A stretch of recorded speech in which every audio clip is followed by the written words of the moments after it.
Hi guys, in this lesson we will go through the do while loop in C Sharp. So let's get started. Unlike the for and while loops, the do while loop is an exit controlled loop. It evaluates the test condition after executing the body of the loop. So the do while loop always executes at least once. Here is the syntax of the do while loop. In the beginning, we have got initialization and then the keyword do, and in the curly braces, we specify body of the loop and the update expression. And after that, there is another keyword called while where we test the condition. As you can see, the test condition is being tested at the end of the loop.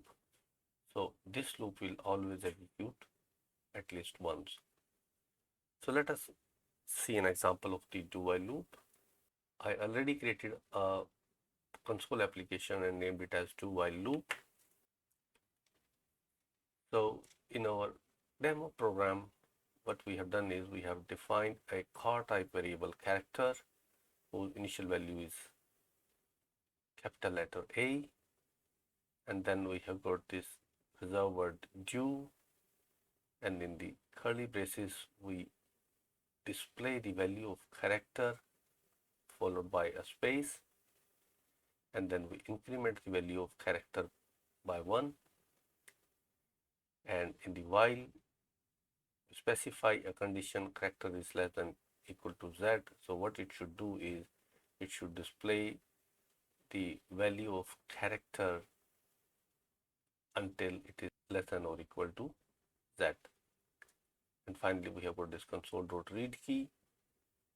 If I quickly run this program, so here is the output of the program where it is displaying all the characters from A till Z, and finally it is waiting on the read key.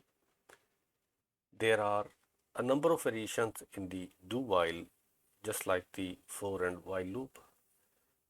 Let me know in comments what variations do you think exist based on our examples in for and while loop. If you haven't done already, please do subscribe, share and like the video. Thank you.